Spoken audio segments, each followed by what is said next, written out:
Aloha world, Mamagasta world. Perting katugnaw. It's so cold today. Wait a sec.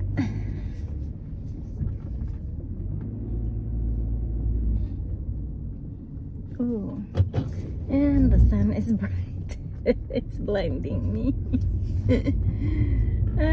Hello sunshine. Basa pa kog buhok world. Akong gibutangan og bini kay tugnaw lagi magdo akong sip-on ba at sa katugnaw.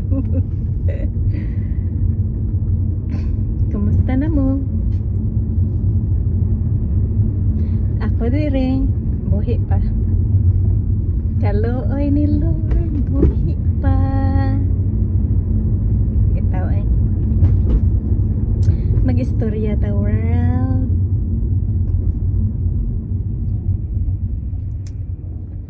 This one is for the kids out there. Kumusta na mo mga kids din ha? Taga Mandawi. Baka man lang gyud gihapon akong balik-balik ba? Anyway, I hope everyone out there is doing well, happy, healthy, laughing. Magkikistorya ko sa atong mga youngsters kay I know the weekend is coming. Ako rag yung masulti. I know this is unsolicited advice, pero base na lang na maminaw.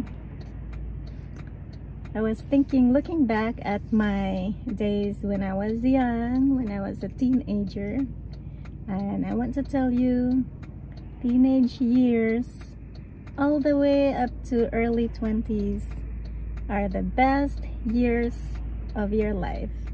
So make the most of it. Have fun. Paminaw mo sa inyong parents because we've been through it, and younger days, fun times. So those are the days that you will always look back and puts a smile on your face. Sahay makaguol, pero kuan gyud makasmile gyud ka ingon ani ba? Hoy, katawa sad mo. Dili man gud ni kuan kanang sineryoso. Bitaw. This is serious, and please listen. Kani bitang uyab-uyab, kuhit-kuhit, butterflies. You know, you're liking someone and butterflies just seems like flying all over your stomach, and it feels good nga makulbaan ka kanang, you know, all of a sudden you makulbaan ka onya, you know, you can't explain that feeling, and we call it love. In reality, it's not love. It is just your hormones, you know, going up the roof, bouncing all throughout the walls because you're a teenager, and at that age you are starting to get to know yourself and starting to pay attention to other people, and that's why you feel that way. You know, you are starting to learn attraction because you're paying attention. But in most cases, dili na love. Bitaw paminaw mo world. Dili na siya love. It's just it feels good, and those are the days when you really need to make the most of it. Have fun. Teenage years are the days and the times to have fun. When you're about 19, 20, 22, it's about the time when you try and think what you want in life. Find what makes you happy and follow that path. 20s is the time when you still don't know who you are. You don't understand what you want, because that one really doesn't come until you're about 25. But take that time. Kung wala pa mo na 20 ha, paminaw. At 20, pay attention to yourself, your body, but most of all, pay attention to what the universe is throwing at you. 20s is about the time when you start receiving things that the universe throws at you, trying to show you what path you should take. Most people don't understand it because there's too much noise in the world. There's a lot of complaining, daghang magsyagit-syagit, kasabaan tatas atong mama. But take time to take deep breaths and listen to the universe and take it in. It's mostly hardships. It's mostly hardships.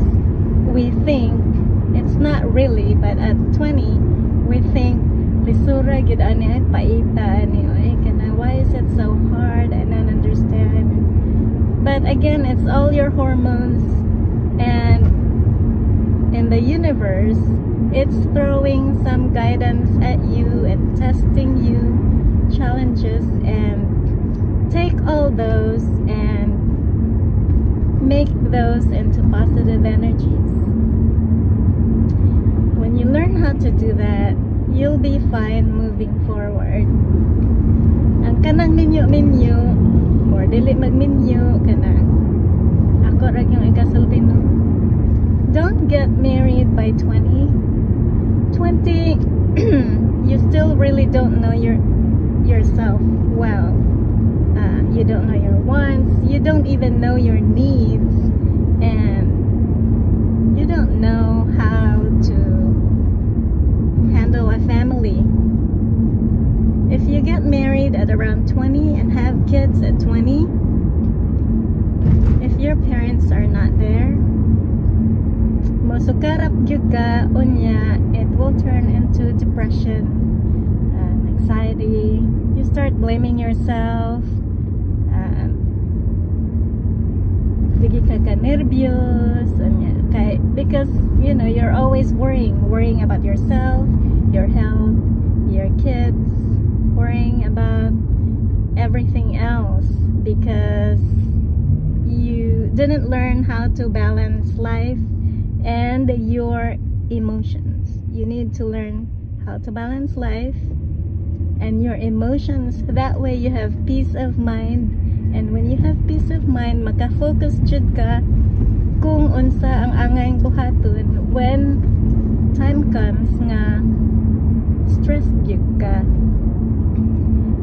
I think the right time to get married is probably around 28 and date for a while, because I know some of us find the love of our life, that very first person we met. But in most cases, you really should get to know people for a long time before moving into marriage. Marriage is not a joke. Having children is not a joke. It's a lot of responsibility, and it's a lot of work. It's a lot of frustrations, and you need money.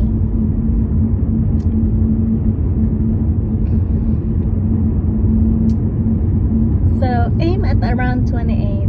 Also, the con with getting married early teenage years or early 20s is wala pa kay work, wala ka nakahuman og eskwela, and more likely you will have a lot of kids kay bata pa kaayo ka. I think having a family is great, but please stop at 2, maybe 3 the most. But when you start having 4, 5, 6, 7. It's an issue because your kids will grow up. I know they will learn a lot of discipline, but the kids will grow up watching you suffer. The kids will grow up watching you fighting with your spouse all the time. The kids will grow up unattended, and you know, busy kayo ka sa uban nga kids, sa mga manghod, that you forget to take time to teach the older kids, instead of the kids having to help you take care of the younger children. Please stop at 3. 2 is what I recommend, but 3, that should be the most kids a person should have, especially in the Philippines where work is scarce, and I mean, wala dyan work diha, and even if you get work, it doesn't pay much.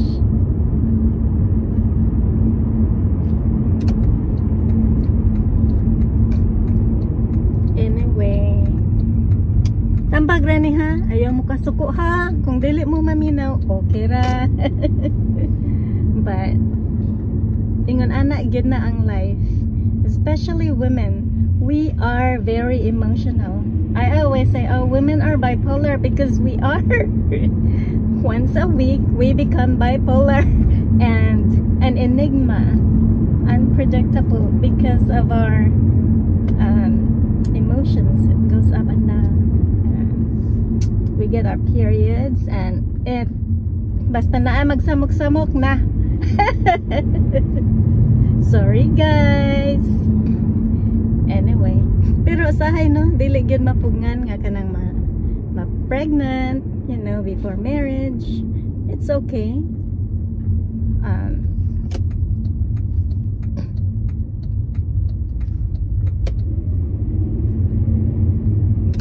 The guy is driving like just stopping.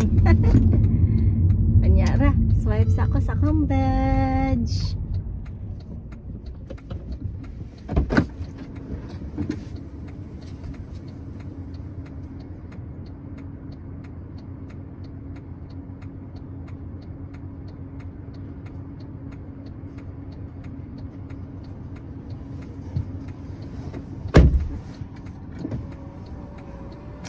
Ito guys, dili gyud na nato mapugngan kanang ibog-ibog, you know, especially nowadays nga sayon na lang kaayo. Text lang kalima, love na. Text lang kalima, I love you. Awayan tika. Ay, joke. Amo sa una lo, kaya tanan ang boys. Manuroy mi sa plaza, mosimba. Suroy sa plaza. Gabot kaayo kay at that time gamay pa kayo among youngest. There are 7 girls, but the youngest stays at home kay bata pa gyud kayo siya. Times up. Unya ang mga maguwang apil ko, ako'y kinagamihan. Oh, I was still a teenager. Times up.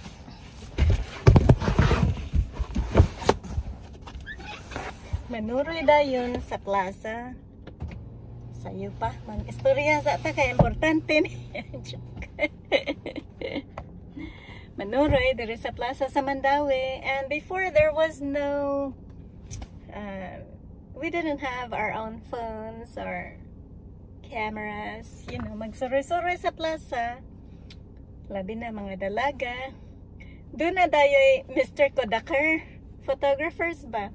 They're roaming around with their camera, and then every Sunday, then we would pose and then you go back on Sunday, and they're like, come back on Sunday over here, I'll meet you and you can pay me, then I have your pictures. Ingon ana sa una, grabe. Anyway, magsuroy-suroy mi ngadto akong sisters sa plaza, and then ang mga boys kanang doon na gani makakita sila nimo or na sila magustuhan sa inyo, inig uli musunod kana bang maglakaw ka niya, they're like shadowing you unsa man niya? Kanisang mga girls like, oh my God, he likes me or something. Masunod na ang mga ulitaw. They follow you just so they know where you live. And then after a week, they would somehow just like ghosts, they would show up at the gate, and I'm like, ayo, naasi ko an. Ana ba? Diha bitaw ka sa world. Nabugnuan gyud ko sa ako maguwang. Hala, basig matanaw siya ani no. Pero tinuod gyud ni awa ha. Dito mi sa simbahan. Kaming tulo man mi ato or upat. Can't remember. Then on our way home, dunay ka ng mga ulitaw nga nagbisikleta. Gisunod mi. Unya sige, istorya sa ila ba? Ila-ila. Ano, ako di ay, si Grace, ako si Susie, ana, shake hands. Yeah, gabay pa man ko. Teenager pa ba? High school. Wala pa ko murag first year or second year high school. So, I really have no idea what's going on. I just go for the popcorn, katong mani nga isod og bolsita kanang salted peanuts ba. Kaon ra man gyud akong kuyugan sa una. Usahay makakwarta sila ako mga maguwang, dalon ko nila sa Brutus palit siupaw. Lami. Anyway. So, that Sunday, dunay usa nga gwapo gyud kaayo, gwapo puti nya. Kungon iyang buhok pina-brush up. Gwapo gyud kaayo siya. Namisita sa akong magawa nga si Grace. Ayun, na si Grace. Ito, gipasod sa sala. Ana, din hilingkod si Grace. Nya, lamisa, dito sad siya sa atbang. Nya, si Papa, sigig tanaw sa kanang wall clock. Sa nara sa magsigig balik-balik ba? Murag magyaw-yaw gamay. Unsa ko no oras sa muli ka mga tug na ngan ana na si Papa sa katawa kay ko. Mga to world so ni uli sila. Aw, sawa pa di ani uli kuan kanang work na ko sa una kanang naay mamisita sa mga maguwang. Suguon ko ni mama papalit og coke nga bugnaw og kanang pan nga init or something for snacks kay ang boys magdaman og kanang gift. Usahay chocolate, usahay flowers, usahay usa ka sipi nga saging, ingon ana ba? Bisag na mi sa city. Anyway, so ako silang giserve og coke. Handa kong baso niya, butangan og kanang ice nga gidugmok, anya butang coke, nya butang sa lamisa dayon snacks, usahay chippy ra gani kay way kwarta. Butang lang diha patunga sa ila kay atbang man sila. So world pagka sunod Domingo, the same guys came back. Ayo, sabi, unsa man? Gipasod. Niingon bitana na si Cheche. Cheche, you mean Grace, the older one? No, mamisita mi ni Cheche. Kuyawa gid ako kapermero gid to nga dunay namisita sa ako. Nya murag first year high school ko ambot lang ngano nga nganong kahibaw sila sa akong name unya ngano pod nga ako gipangita nga wa mi nagkaila. Anyway, gitawag ko ni Papa, nagtuon ko kay exam na mo the following day. So I was upstairs studying. Mas Papa, Chet, come down here. Why man? Naay namisita nimo. Sudlaya imong buhok. Wa man ko koy kaila. Uy, wa may nananghid. Kung siya naalagyan namisita nimo. Ngadto ko, lingkod ko. Nya, sige istorya niya. Naglagot siya kumugot kay akong nang. Wag ko ni tingog the whole hour. Kay ang ligahin ni Papa, 1 hour na. Basta na mamisita sa girls. Wa ko ni tingog. Pag uli saka ko sa taas, wa ko kasabot. Like, kay at that time I didn't really have crushes or I didn't really feel like anything, you know. I was still really a kid or I was just focused in my studies.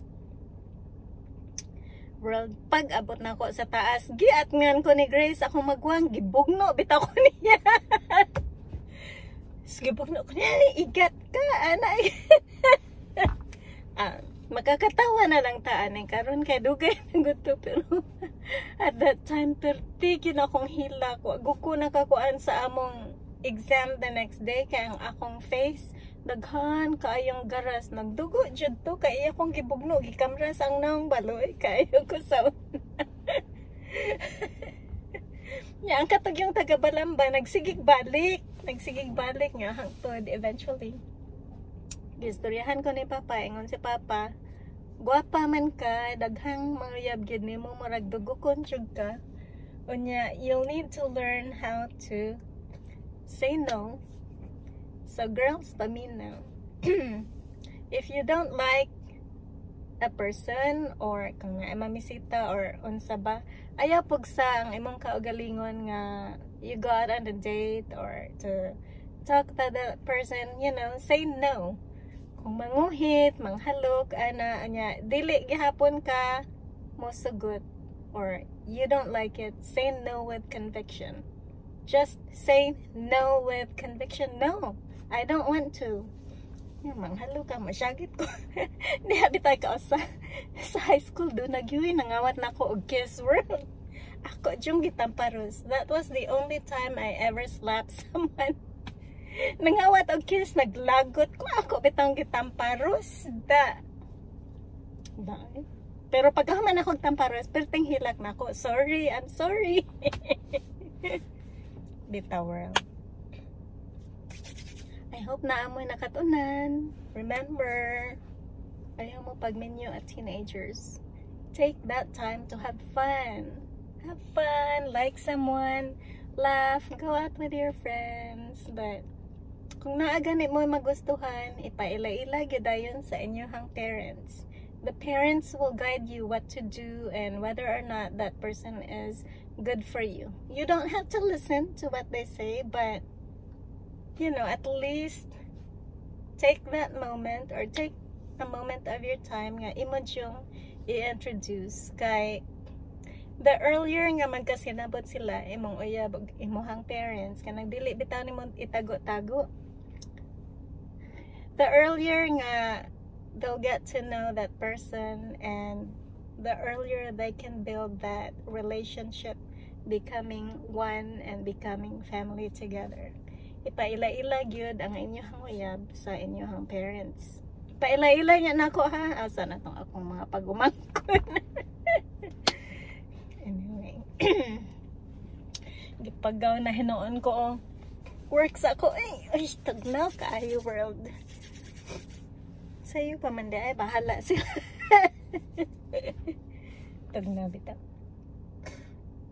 Magkuha sa ako kape. I hope somebody made coffee. Ako ba? Labtanan kayo, no? Pwede rago dili mo mahinaw kung anong yun tabian kaayo ko. Ngun ani gyud ko sukad pag high school pa. Kay unsaon man ako mga classmate, daghan kayong mga yug tambag ba. Bitaw eh. Bitaw kamang mga batanon. Don't waste your time, you know, worrying. Don't waste your time making fun of someone else. Ayaw paglibag-libak, gasip-gasip kay nga no. Kas kaayo ang day. Anugon ang adlaw. Ganana inyong buhaton. Have fun, laugh, get to know yourself. Get to know yourself before you start going out getting to know other people. Understand yourself. Maura gyud na. Kay ang kanig yung kalisod sa kinabuhi, ato ra gyud ning binuhatan kay ngano, you set goals, you aim high, you try and fit in, you know. Oh, dako ilang balay. I hope someday dako sa kog balay. No, just be happy. Take what the universe gives you. Take what God gives you with open arms. Gamay nga balay, okay ra, basta naay food. Walay balay, okay ra, basta naay trabaho. Wa ka tiwas og school, okay ra, basta buhi lang, di ba? Yan anak gyud na. Anyway, sayo kaayo ko nagkuan ba? Nagsigig istorya. World, trabaho sa ko ha. Unya na tanitiwas ko nag-istorya. I don't work tomorrow. I don't work the next day. So I'm off for 4 days. And then 4 more days. 4 more weeks.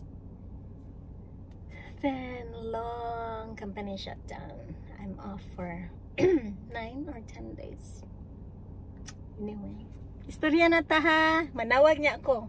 Yeah. Hala, panguyan pa mo kasabanta mo eh. Joke. Bye world.